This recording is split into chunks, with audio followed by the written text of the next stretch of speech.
Jadi memang beliaulah orang yang pertama kali menggaungkan bahwa Habib Alawi itu Yahudi. Jadi kalau masuk dalam memori kita semua di sini itu berkat beliaunya ini. Dulunya orang itu takut, Kanjeng, untuk mengatakan, oh jangan keras-keras, Pak Alawi bukan Yahudi. Begitu aja, jangan keras-keras. Tapi ternyata sekarang sudah melebar kemana-mana, masuk dalam memori santri, di mana saja, para kiai juga. Betul. Ketika saya menggaungkan pertama kali itu, Mas Dr. Sugeng sendiri yang masih famili saya, yang masih famili kita, masih saudara, itu juga menasihati saya, tolong jangan keras-keras. Saya waktu itu menyatakan bahwa mereka keturunan dari Yuya atau Fir'aun. Ternyata kemudian setelah beliau sebagai pakar genetik ya, seorang doktoral ya, itu kemudian menghitung sungguhan tentang laju mutasi, tentang kemungkinan pernikahan dari sejarah-sejarah dan lain sebagainya. Ternyata benar ada kemungkinan keturunan Yuya, keturunan dari Fir'aun misalkan. Kemudian waktu itu setelah saya sampaikan data dari jewisdna.net tentang 2 sampel Jamalullah dan Assegaf diakui sebagai bagian dari keluarga besar Yahudi internasional, dan sumbernya ini juga dari istrinya senior saya yang ada di Jerman yang menikahi perempuan Yahudi Askenazi. Ternyata juga tidak ada bantahan sampai hari ini bahwa haplogrup mereka, haplogrup G2 ini memang dari Kaukasus dengan kode PF 3296 ada di banyak keluarga Yahudi. Terus kemudian kedekatan-kedekatan genetis mereka, wajah mereka, tarian-tarian mereka, bahkan nun sewu rasisme yang mereka usung sampai sekarang sifat seolah menjadi sifat keturunan genetik ya, itu sama dengan di Israel. Mereka kan sampai sekarang kan masih rasis. Memalsu makam juga sama dengan di Israel. Jadi katanya Kiai Syarif Rahmat itu kalau anaknya anjing akan menggonggong, anaknya kerbau akan menguak, anaknya kambing akan mengembek. Kalau anaknya orang rasis ya pasti akan rasis kan, begitu. Jatuh tidak akan jauh. Buah jatuh tidak akan jauh dari pohonnya. Jadi begitu. Contoh misalkan mohon izin, mungkin apa statement saya ini akan menabrak dan mengagetkan dari publik, mungkin dari publik kebanyakan. Tengku Kori. Tengku Kori itu sahabat saya, Kanjeng.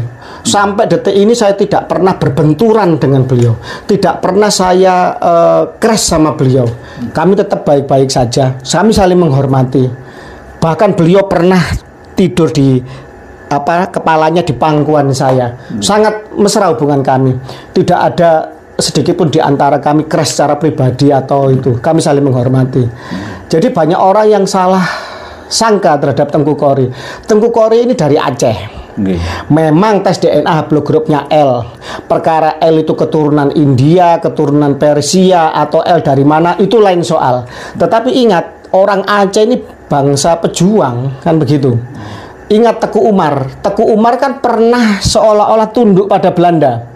Kemudian setelah mereka mendapatkan senjata dari Belanda, sudah tahu kelemahan Belanda, sudah tahu itu, berbalik arah untuk melawan Belanda. Ingat, Tengku Kori pernah bersumpah ya, bahkan mengatakan jahanam, Mbak Alwi pernah bersumpah bahwa hakul yakin, kalau nggak salah wallahi wa rasul, kalau nggak salah ya, saya lupa redaksionalnya, tentang kepalsuan nasab Mbak Alwi. Tiba-tiba kemudian berbalik arah ke sana, ya kan. Terus kemudian beliau mempertunjukkan bagaimana beliau yang membela Mbak Alwi diperlakukan dengan disepelekan, ya kan, tidak disalami, kayak kemudian diabaikan. Terakhir testimoninya itu ditipu, katanya mau dikasih duit nggak dikasih, disuruh datang diusir. Kemudian terakhir yang di Bekasi itu frustasinya Mbak Alwi itu karena tidak mampu debat, tidak bisa mengarahkan pada uji keabsahan nasab mereka secara ilmiah, baik kitab nasab sejarah maupun tes DNA. Mereka kan karena otaknya pendek, ya kan, karena nggak bisa membuktikan, kan bisa kan marah-marah. Sama Tengku Kori kan dikoordinir untuk menunjukkan ini loh watak asli dari Habib yang frustasi gitu, dengan muhibinnya kemudian marah-marah dan lain sebagainya. Sebenarnya Tengku Kori itu menguntungkan kita. Sebenarnya Tengku Kori secara opini itu menjatuhkan Habib Ba'alwi dan menunjukkan kepada publik bahwa perjuangan pribumi ini benar gitu loh. Seperti itulah watak asli anarkis, rasis dari klan Ba'alwi. Oh, salut untuk Tengku Kori. Jadi demikian. Semoga saja apa yang Kanjeng Raden Arya Tumenggung Fakih ini benar, sehingga bisa menjadi harapan kita bahwa apa yang dilakukan beliau Dik Kori ini benar-benar berada di pihak kita. Betul, tapi betul. bagi kebanyakan orang Kanjeng itu ini berada di pihak Ba'alwi. Ya biarin aja. Ya syukurlah kalau kemudian Ba'alwi merasa Tengku Kori di pihak mereka. Ya lebih bagus lagi kalau semacam itu. Jadi itu saya sangat syukuri kalau kemudian Ba'alwi menelan mentah-mentah itu kan begitu. Memang secara pribadi saya juga tidak pernah berkonflik dengan beliau, dengan panjenengan juga. Beliau tidak pernah berkonflik secara pribadi nih, tetapi kemungkinan beliau melewati batas sehingga bergerak ke lawan kita. Maka ini kadang-kadang yang menjadi pro dan kontra gitu. Jadi seorang Tengku Kori yang bermanuver seperti itu bagi saya sih nyantai-nyantai aja. Saya senyum-senyum aja. Tidak pernah sekalipun saya menegur Tengku Kori atau menyerang yang seperti apa, tidak pernah kan begitu.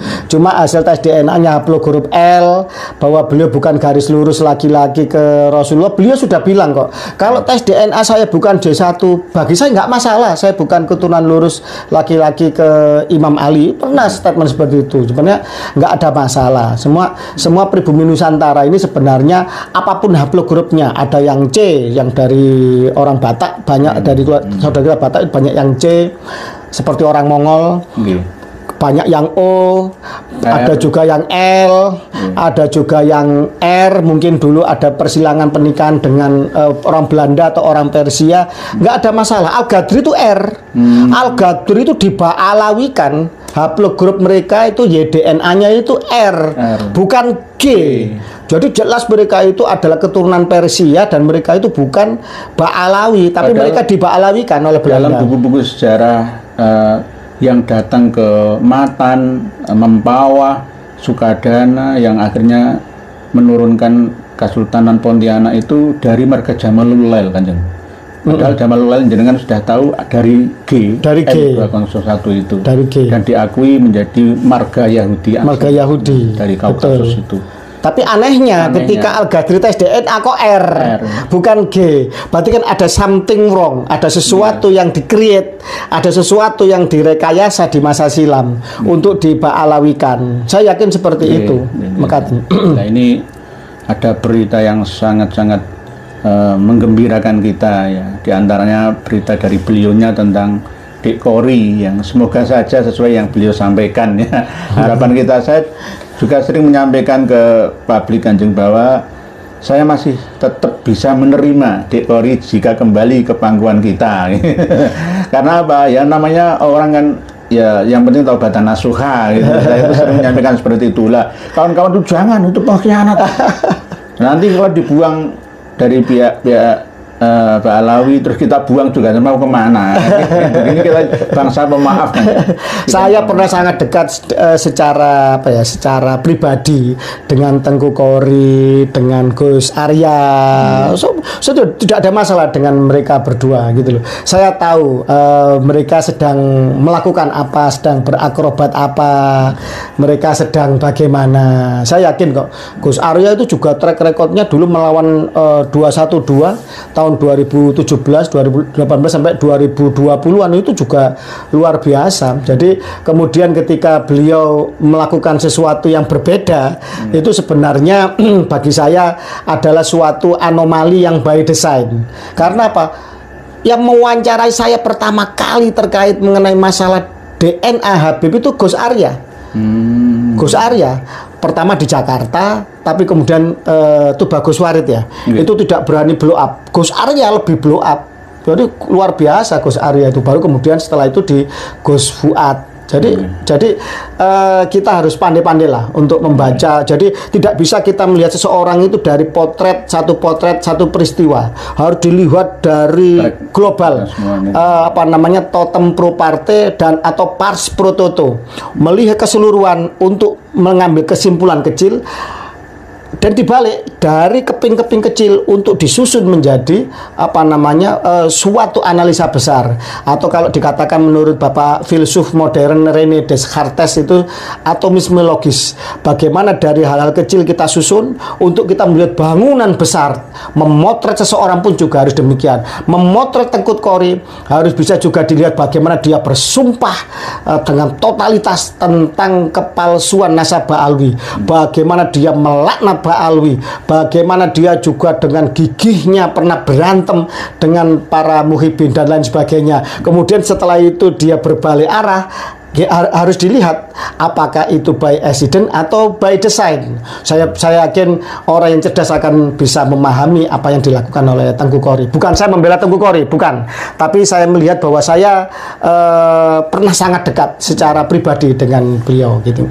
Ini bagian daripada harapan atau rojaan ya, beliau KRATFAG ini terhadap dua kawan ya, yakni Gus Arya dan Kori. Ini semoga saja beliau berdua mendengarnya ya, sehingga dengan husnudzon beliau ini bisa mengena ke hati beliau berdua sehingga mau menyadarinya, bukan membela kita, bukan membela bangsa dan negara dan bahkan agama. Dan ini juga harus menjadi perhatian kita bersama bahwa renik perjuangan ya, ada yang seperti ini, ada yang seperti itu. Betul. Dan kita harus bisa mensikapi dengan kedewasaan. Ini terus begini Kanjeng, apakah para habaib juga tidak memasang orang-orang yang menjadi spionase di barisan kita? Pasti ada penyusup. Sebagaimana kita juga memasang orang-orang juga di mereka, kan begitu, untuk kemudian saling melihat bahwa sebenarnya kalau kita bicara konteks di dalam konteks perang ya, mereka kan pakai wacana perang, kita halal darahnya dan sebagainya, Gosuat halal darahnya dan belum jelas kesalahannya kok udah halal darahnya. Nah, ini aneh ini lah. Sama. Ini bagian playing of game, saya pikir itu nggak ada masalah. Cuma endingnya sama kok nanti, bahwa peradaban dibangun dengan akal sehat dan ilmu pengetahuan. Barang siapa melawan keduanya akan jadi sampah peradaban. Itu aja. Okay. Terima kasih Kanjeng. Tadi Kanjeng pernah nyampaikan hasil dari panjenengan keliling ke Malaya atau Melayu atau Malaysia yang benar-benar mengangkat bumi putra ya, putra asli sana menjadi tuan di negaranya sendiri. Betul. Dan sistem pemerintahan di sana ya hampir sama seperti Brunei Darussalam, itu benar-benar selalu tanggap terhadap wacana perkembangan di masyarakatnya.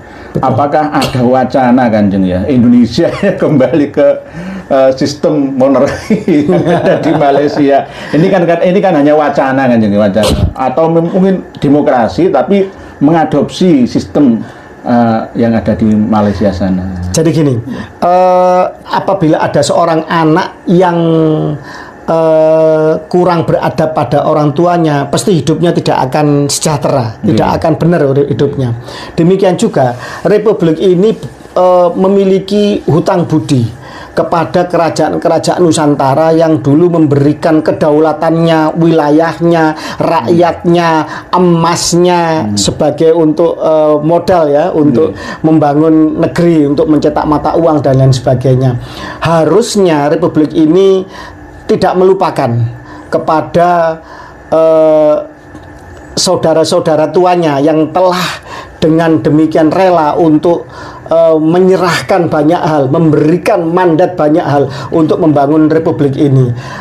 Mungkin pilihan Republik itu menang dari monarki ketika di BPUPKI. Waktu itu apa namanya, Pangeran Hamijoyo atas utusan PB 11 atau PB 12 ya waktu itu ya. Itu kemudian dengan KLT Rajiman Widodiningrat, Ketua BPPKI, seorang Kanjeng Raden Tumenggung seperti panjenengan dari Surakarta, utusan resmi mewakili keraton. Waktu itu ternyata kalah debat. Memang dalam BPPKI itu banyak founding fathers kita itu luar biasa cerdasnya. Ahli membaca, ahli analisis, orang yang ditempa oleh situasi sehingga mereka menjadi orang-orang pemikir yang luar biasa. Sehingga sistem monarki kalah oleh republik. Tetapi bukan berarti kemudian ini jelek. Negara NKRI adalah negara final yang disepakati oleh seluruh para founding fathers, pada inilah ya konsep yang terbaik.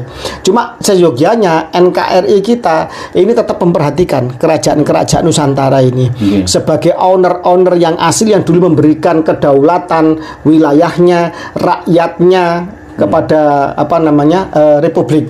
Sehingga ketika Belanda bertanya kepada Indonesia, "You pengen merdeka? You punya apa? Mana wilayahmu? Mana rakyatmu? Mana kedaulatanmu?" Soekarno mengatakan, ini stempel, ini mandat, ini kedaulatan, ini rakyat, ini wilayah dari kerajaan-kerajaan yang ada sebelum Indonesia, nama Indonesia ada, yang memberikannya kepada saya untuk menuju kepada Indonesia merdeka. Lah, ini jangan dilupakan, jas merah. Jangan sekali-kali melupakan sejarah. Saya yakin kalau kemudian kembali ke arah situ, ini akan membawa hal yang sangat positif secara marwah, secara moral, secara hukum karma. Maksud saya gitu. Ini nanti negara ini akan berjalan di rel yang benar. Tapi saya yakin Bapak Prabowo Subianto, presiden kita, ketika kampanye itu selalu menggaungkan Honden en Inlander for Verboden, bahwa anjing dan pribumi itu dilarang masuk. Itu suatu kepedihan yang dibuat oleh Belanda dengan slogan-slogan bagaimana merendahkan pribumi seperti anjing. Ketika Pak Prabowo mengangkat ini, sebenarnya Pak Prabowo ingin mengangkat pribumi asli warga Nusantara setinggi-tingginya, sebagai pemilik asli bangsa, sebagai raja di tanahnya sendiri, sebagai anak kandung dari ibu pertiwinya, bukan imigran-imigran itu. Makanya beliau getol sekali kemudian untuk melawan oligarki. Beliau getol untuk mengangkat dan mengungkap korupsi, misalkan dari Pertamina hampir 1.000 triliun, dari Antam 4.000 berapa, hampir 5.000 triliun, dari banyak sekali korupsi beliau bredel. Dari hal-hal yang birokrasi yang macet beliau habisi. Dan semoga kita kembali kepada kemandirian sebagai sebuah bangsa, dan saya yakin dengan mentalitas itu akan muncul pemimpin-pemimpin yang baik. Amin. Tidak hanya seperti Prabowo Subianto, ada juga Deddy Mulyadi. Gus Dur pernah Kanjeng pernah meramalkan suatu saat Indonesia akan dipimpin oleh seorang presiden dari saudara tua Jawa, yaitu Sunda. Semoga, saya yakin Kang Deddy Mulyadi pantas untuk memimpin bangsa Indonesia ke depan dengan visinya, ketegasannya, dengan memegang nilai leluhur, mengangkat kembali nilai-nilai lama untuk agar nilai-nilai lama ini menjadi akar tradisi yang kuat yang menghujam ke bumi pertiwi Nusantara, agar pohonnya bisa menjulang tinggi dan kokoh, tidak mudah ditumbangkan oleh sebesar apapun badai. Itu masih saya seperti itu. Alhamdulillah. Benar yang beliau sampaikan tentang analisa ya antara republik dengan monarki yang saya usulkan menjadi wacana ya. Bukan kami mendukung monarki seperti Malaysia ya, enggak, tetap kita NKRI, tapi jangan sampai sebagai anak yang lahir dari orang tua tadi kan. Betul.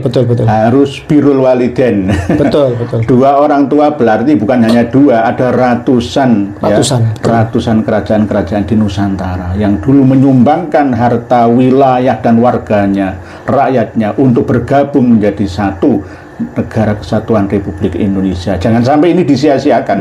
Lalu lupa akan sejarah yang sudah dipesankan oleh Pak Karno ya, jas merah itu ya.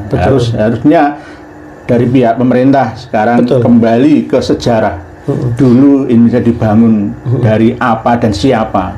Lalu minimal gini, maksud saya gini, itu benar sekali. Minimal ketika misalkan kita amandemen atau kembali ke UUD 45 yang asli, fraksi utusan daerah di MPR sebenarnya adalah perwakilan dari kerajaan-kerajaan Nusantara harusnya gitu. Jadi secara otomatis utusan daerah itu adalah mewakili bekas kerajaan-kerajaan Nusantara di situ.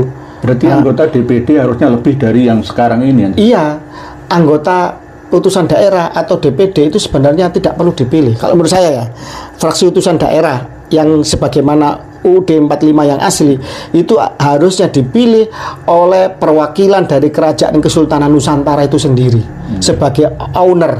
Jadi mereka sudah sangat senang, sangat bersyukur sebenarnya ketika kemudian ditempatkan di parlemen sebagai perwakilan dari masa lalu, sebagai owner dari bangsa ini. Begitu.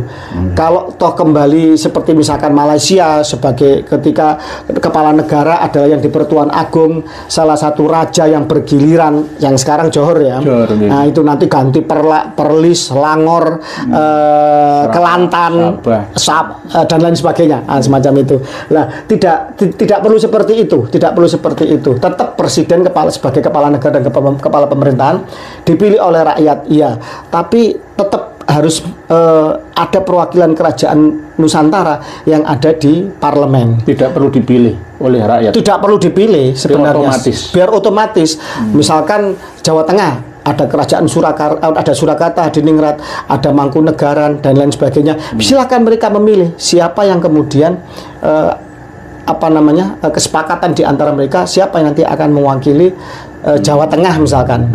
Jogja siapa yang dari keraton yang ditunjuk untuk mewakili di di parlemen. Jadi maksud saya seperti itu.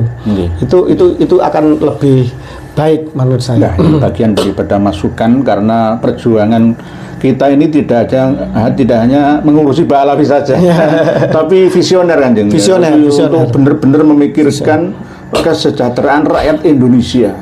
Tidak hanya umat Islam saja malah. Jadi inilah luasnya perjuangan ini, tidak boleh dipandang sebagai perjuangan yang sempit. Oh ini paling iri tinggi antara Trah Mataram dengan keturunan Arab Habaib misalkan, tidak. Atau keturunan Wali Songo dengan Mbak Alawi, tidak sempit itu. Tidak sempit itu. Ini visioner, selalu berwawasan dan berpandangan luas ke depan agar jangan sampai negeri yang hampir 80 tahun merdeka ini selayaknya belum merdeka. Betul. Malaysia saja merdekanya lebih duluan kita kan. Iya. Tapi di sana benar-benar mengangkat harkat dan martabat rakyatnya, tuan di negerinya sendiri. Jadi sebenarnya ada sebuah kisah. Gini kisahnya itu. Kenapa Malaysia menunda kemerdekaan? Sebenarnya kerajaan-kerajaan di Malaysia itu ingin melihat Indonesia itu nanti akan akan melaksanakan sistem politik yang seperti apa. Ternyata kemudian kerajaan-kerajaan di Nusantara di Indonesia itu seolah-olah dikebiri. Sehingga kemudian akhirnya Malaysia urung untuk gabung ke Indonesia. Jadi sebenarnya ini ada semacam ada semacam analisis seperti itu. Seperti misalkan gini, bendera Malaysia yang biru ini kan ada menunjukkan keislaman ya, bintang sama bulan sabit ya. Tapi kan ada merah putih. Mereka itu mengakui bahwa mereka adalah bagian dari vasalnya Majapahit. Ada videonya, ada orang Malaysia sendiri yang menyampaikan itu. Jadi mereka sendiri itu merasa serumpun dengan kita, merasa satu bangsa, satu bahasa dan satu akar tradisi yang sama. Tes DNA-nya pun saya yakin mirip sekali dengan kita. Memang bangsa, memang satu bangsa. Tapi begitu dilihat bahwa kok ternyata seperti itu, akhirnya mereka mengurungkan untuk gabung ke Indonesia waktu itu. Jadi semacam itu yang saya tangkap seperti itu. Ini kisah ini sebenarnya tidak populer. Tapi ada semacam keinginan yang seperti itu. Contoh misalkan Sultan Johor yang sekarang jadi yang di Pertuan Agung. Pada beberapa tahun silam itu sempat mengungkapkan bahwa Johor ini kan paling kaya. dari migas, dari tambang, dan juga menguasai Selat Malaka, kan begitu, juga pusat industri. Karena kemudian ada semacam ketidakadilan, sempat mengatakan bagaimana kalau kami gabung dengan Indonesia saja, loh, sampai seperti itu. Artinya mereka itu sebenarnya dengan bangsa kita sebagai rumpun ras Melayu itu sebenarnya sangat dekat dan tidak ada jarak. Kita di Malaysia disambut baik, ramah semuanya, kita bercanda-canda seperti saudara. Dengan Pak Tani, dengan orang-orang Melayu di di Thailand Selatan, bahkan dengan orang Thailandnya yang lebih mirip ke ras Indochina-nya pun juga sebenarnya kita satu haplogroup. Pak Tani dengan Thailand asli. Kalau Pak Tani kan Melayu kan gitu. Saya kan dengan orang-orang yang berbahasa Tagalog di Filipina, apalagi dengan Mindanao, Kesultanan Sulu dan itu yang masih Melayu ya. Itu sebenarnya kita itu nggak ada jarak. Benar-benar satu rumpun lah. Tetapi ayo, bagaimana caranya pribumi Nusantara ini benar-benar menjadi raja di negerinya sendiri. Jangan kemudian leluhur kita menempati, membangun peradaban di bumi Nusantara ini semakin lama semakin terpinggirkan, kan gitu. Dan bahkan kemudian sampai dinegasikan, sampai direndahkan, sampai diperbudak, sampai dibodoh-bodohi oleh orang-orang palsu yang ngaku sebagai cucu Nabi, kan begitu. Mereka asli pun cucu Nabi. Misalkan datang Sayyid-Sayyid dari Medina, dari Maroko, dari Irak ke sini, kepingin merendahkan kita. Oh, no way. Mereka yang asli loh ya. Apalagi yang palsu, kan begitu. Lah, naudzubillah min dzalik, kan gitu. Nggih, Kanjeng. Saya juga pernah mendengar langsung dari lisan kawan-kawan yang ada di Malaysia. Mereka mengatakan Indonesia ini bodoh. Pengelolanya juga bodoh. Karena apa? Begitu kayanya sumber daya alam Indonesia, kok rakyatnya masih tertinggal jauh di bawah garis kemiskinan. Lebih tinggi ekonomi Malaysia daripada Indonesia. Nilai tukar rupiah juga begitu. Betul. Kok bisa itu? Bagaimana kok bisa seperti itu? Padahal kaya raya. Kalimantan sana saja itu loh, Pulau Daruna aja itu cukup untuk menghidupi Indonesia seluruhnya, apalagi pulau-pulau lainnya. Dan yang paling penting untuk mendoktrin rakyat Malaysia di sana sejak dini dikenalkan wilayah kerajaan Malaysia semua itu dipelajari oleh anak-anak kecil generasi di sana dengan pulau yang bergambar besar. Kalau Indonesia itu kecil-kecil. Jadi pulau-pulau yang ada di Indonesia itu digambar kecil-kecil. Supaya apa? Wah, saya besar daripada Indonesia. Sehingga sepak bola pun kita kalah. Kan? Mereka benar-benar mendidik sejak dini. Jangan sampai menjadi bangsa inlander. Harus menjadi bangsa yang kuat, yang kokoh, bermartabat. Nah, itu yang benar-benar diterapkan di sana. Jadi dengan kalau ke Malaysia, tadi pulau Malaysia mulai dari Sarawak, Sabah ya yang di Kalimantan sampai ke yang di Malaya, ya itu semuanya betul. Besar gambarnya. Indonesia kecil. Ya. Jadi kemarin saya keliling itu baik naik bis atau naik pesiaran itu kayak semacam elf itu ya, pesiaran atau naik bis. Itu supirnya keturunan Cina. Sopir malah ya. Sopirnya keturunan Cina. Sama ya di Mekah Kanjeng. Iya. Asegaf itu sopir. Iya, sopir. Di sini diambungin dicium tangannya bola-balik ya. Jadikan wali ya. Itu yang jadi kuli, yang bagian makanan, tukang dorong itu orang India. Ya, saya ada foto-fotonya kan begitulah. Jadi pribumi benar-benar menjadi raja di negerinya sendiri. Lah, kita ini aneh. Kebalik kan begitu loh. Padahal seharusnya dengan jumlah penduduk sebanyak ini kita lah yang menjadi tuan di negeri sendiri, ya kan. Tapi anehnya malah kita yang menjadi jongos di negeri sendiri. Yang mereka katakan. Dan mengekspor tenaga migran yang mungkin ya kurang terdidik. Harusnya ketika kita mengekspor tenaga migran keluar, itu tenaga migran yang S3, tenaga migran yang istilahnya itu memang benar-benar ahli, kan begitu. Tapi ya gimana lah, realitas bagaimanapun juga buruh migran itu juga pahlawan devisa. Di tengah kesulitan bangsa ini, kurs yang rendah, masih banyak saudara-saudara kita yang beradu nasib untuk membantu keluarganya, itu juga pahlawan devisa. Tetapi saya harapkan ke depan nanti, apabila nanti sumber daya alam kita betul-betul dikelola dengan baik, para orang-orang buruh migran di luar ini bisa bekerja di sini dan bisa membawa kemajuan dan kemakmuran. Katanya para pakar, termasuk Profesor Mahfud MD, kalau tidak salah pernah ngomong, kalau tambang-tambang ini dikelola sesuai dengan pasal 33 UUD 45, maka setiap jiwa di dalam penduduk Indonesia mendapatkan cuma 20 juta rupiah. Saking kayanya Indonesia dari tambang. Tambang saja, belum lainnya. Belum yang lainnya, begitu. Ikannya belum, masukan negara dari hasil pajak dan iklan perikanan dan lainnya, ya, Kanjeng. Jadi memang benar yang Kanjeng sampaikan ini. Saya sendiri sering mendengar ucapan dari kawan-kawan Malaysia itu, ya Indonesia kok bodoh ya. Kadang-kadang ya malu ya, memang iya ya. Gimana? Mau saya ingkari bagaimana? Nyatanya ya, dikasih ya.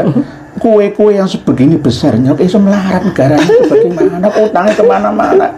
Diwi, diece sama Singapura saja kalah. Nah ini kan sangat kita sayang. Betul. Jangan sampai kembali kepada yang selalu dituliskan oleh Belanda di setiap tempat-tempat pesta, tempat-tempat renang, wisata dan lain sebagainya. Verboden, Voorhonden, en Inlander. Ini termasuk bagian daripada rasis dan fasis terhadap kita. Ini yang kita perjuangkan. Jangan sampai negeri kita ini menjadi negeri yang sama seperti belum merdeka. Betul. 80 tahun, 2045 yang akan datang itu, Mas, 100 tahun kita merdeka pas. Harusnya sudah benar-benar berubah menjadi bangsa yang sangat berharga, bermartabat di mata seluruh penduduk dunia. Harusnya begitu.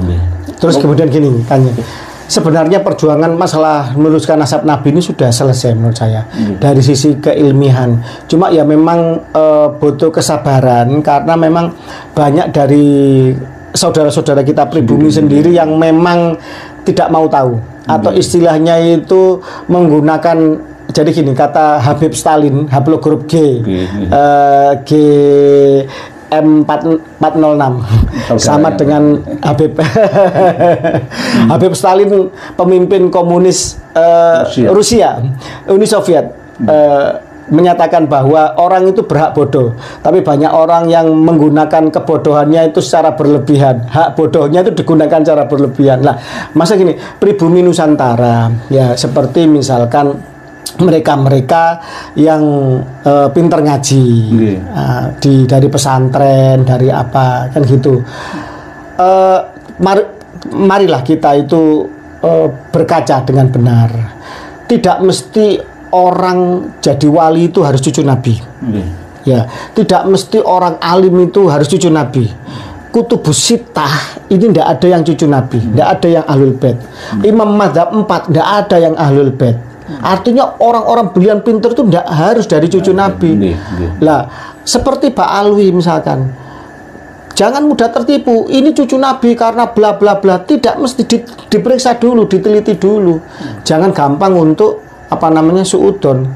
Dan di antara imam madhab, Imam Abu Hanifah dengan Imam Malik, ini banyak yang tidak sama fatwanya. Padahal muridnya langsung dengan Imam Syafi'i, muridnya Imam Malik dengan Imam Hambali, ya itu juga tidak sama. Jadi seorang guru jangan mendoktrin muridnya. Kalau tidak nurut guru, maka tidak barokah ilmunya. Bukan begitu. Seorang guru itu akan bangga punya murid yang melebihi dirinya. Seorang guru adalah memberi tongkat pencerahan kepada muridnya untuk melejit, lebih bersinar, lebih berpendar daripada dirinya, dan bukan untuk membelenggu, untuk mendoktrin agar kalau enggak nurut, semacam itu. Kalau saya cinta sama Habib, murid saya tidak nurut, maka tidak manfaat ilmunya. Enggak boleh seperti itu. Apalagi jangan taklid. Taklid itu hanya untuk orang yang tidak bisa baca tulis, orang yang tidak bisa yang nggak ngerti kitab, yang nggak bisa menganalisis, yang mati akalnya, yang bukan bidangnya, itu taklid, nggak apa-apa. Tapi kalau sudah bisa mutola'ah sendiri, wajib dia meneliti dengan kajian ilmu yang benar, jadi semacam itu. Terima kasih Kanjeng. Sebenarnya masih kepingin lagi setengah jam durasinya, tapi sangat kami sayangkan karena tidak versi live atau siaran langsung, tetapi ini tanggal 31 Mei 2025. Jadi pas malam ini dan langsung akan diupload di channel kami. Dan doakan perjalanan saya belum selesai. Amin. Saya masih akan menjelajah lagi beberapa tempat. Mohon doanya. Semoga selamat pulang, selamat berangkat, selamat di tempat juga selamat. Semoga perjuangan panjenengan setiap langkah dan nafas dicatat oleh Allah menjadi amal saleh yang makbulan untuk barokahnya pada kami semua yang ada di Indonesia. Terima kasih. Demikian pertemuan kita malam hari ini. Semoga bisa dapat kita ambil hikmah dan manfaat sekaligus maslahahnya. Terima kasih Kanjeng Raden Arya Tumenggung Fakih Wiradiningrat telah memberikan wejangan kepada kita semua pada malam hari ini. Kami tutup dengan ucapan Assalamualaikum warahmatullahi wabarakatuh.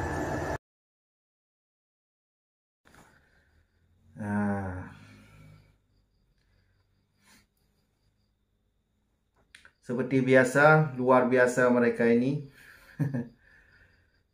Semuanya tuh kacau balau. Agama ini kacau balau kalau ada Ba'alawi ini. Jadi kaum Ba'alawi ini kalau dikasih panggung ya kacau balau. Sembarangan mereka itu ngomong sembarangan tuh. Ya tujuan memang menghancurkan Islam. Tujuan untuk menghancurkan Islam ya seperti itu.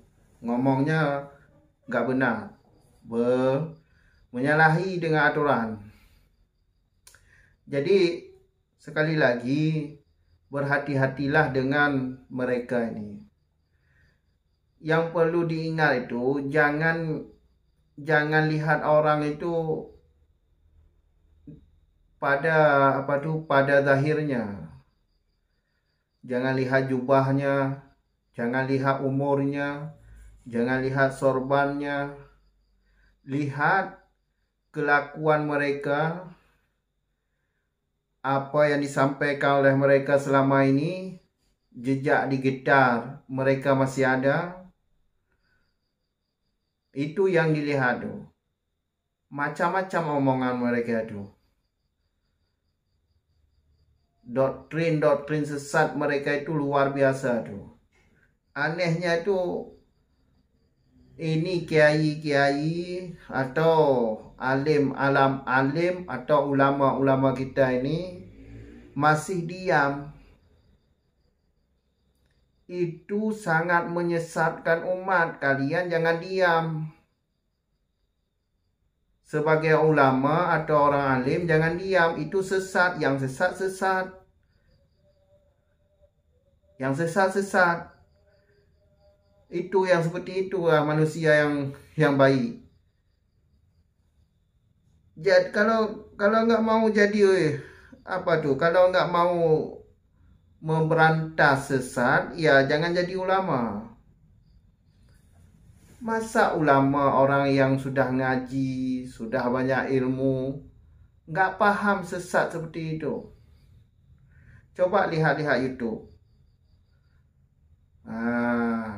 Lihat YouTube, lihat video-video jejak digital mereka habaib tu.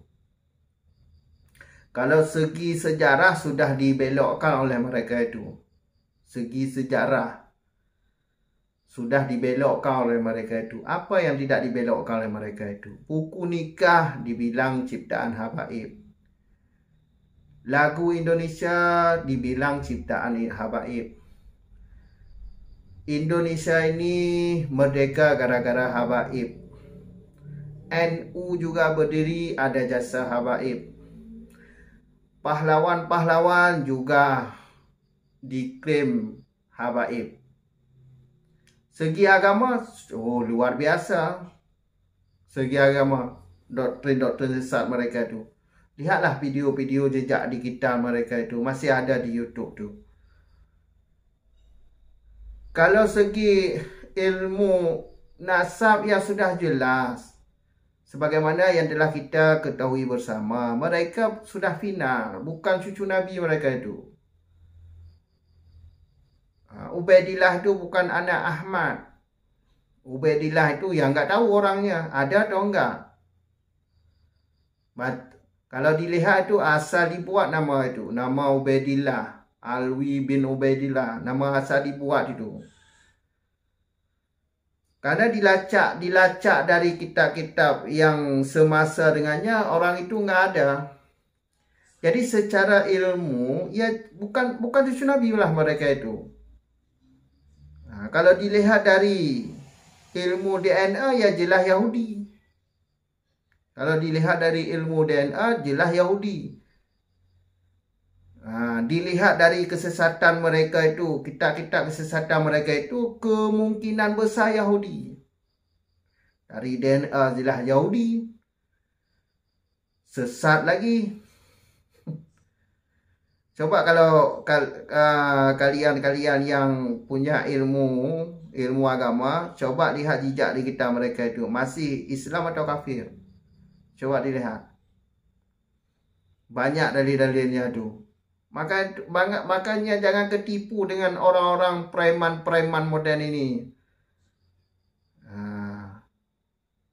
Jangan ketipu dengan preman-preman seperti ini. Udah hidup sejahtera, jangan jadi budak. Kok tolor banget sih kalian nih, muhibin nih. Pingin jadi budak orang. Hidup merdeka enak. Hidup nggak ada orang yang atur. Mau sendiri. Ini jadi budak mereka itu. Aduh, pakai otak sesekali, pakai otak. Jadi budak. Setiap hari didawai duit kalian itu. Habis kosong duit kalian itu didawai oleh mereka. Mereka enak-enakan, tidur-tiduran, beli mobil mewah seperti Bahar bin Demin itu.